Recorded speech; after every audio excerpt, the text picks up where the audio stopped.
let's get one of the answers together for your time value of money essential question number 5, which should look something like this. It is a cash flow series that has $1 in each of time periods 0, 1, and 2. No net cash flow in time period 3, and then after that you lose $1, you lose $3, you lose 7, and you lose 15. This is another one that's going to come in 2 parts.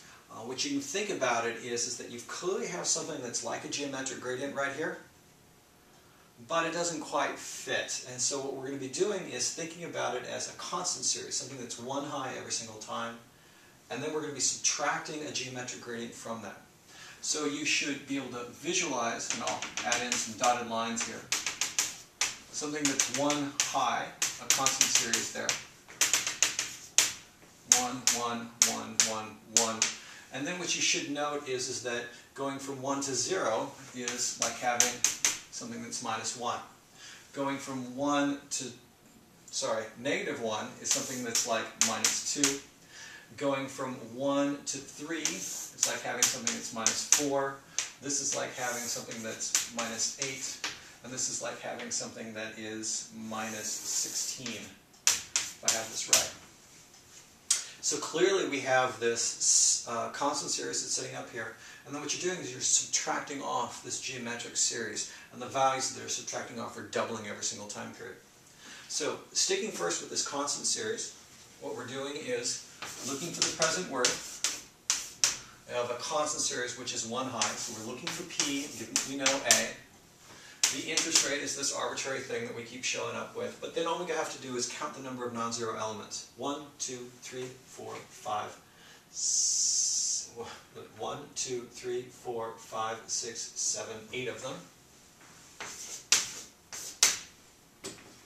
And then we know that it's in the wrong spot, so we have to do a bit of time shifting. Now these constant values start in time period 0 instead of time period 1. So when you gather all those values together, they're dumping themselves off on time period -1. And if we do that, it'll go ahead and make it so that we actually are moving everything back to time period 0. And again, the cross-check, 8 plus -1, time period 7, the last period of our constant values. We're going to be subtracting from this parts of a geometric gradient series. And so it's this subtracting 1 here, subtracting 2 in time period 4, subtracting 4 in time period 5, and 8, and so on down the line. So what you're starting with is a subtraction of 1 at some point. So we're looking at P, given you know A sub 1. The G here is 100%, and the interest rate is always that arbitrary thing. Continue it on to the other side of the page. For the geometric gradient, all you need to do is count the number of non-zero elements. 1, 2, 3, 4, 5 of them right there.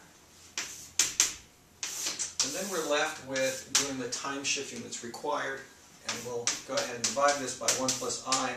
And if you look, all these negative ones start here in time period 3. So this calculation, the numerator, brings all the values to time period 2.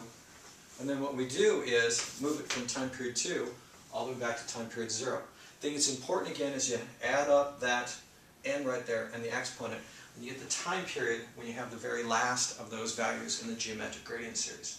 So this right here should be the answer to your essential question number 5. Thank you.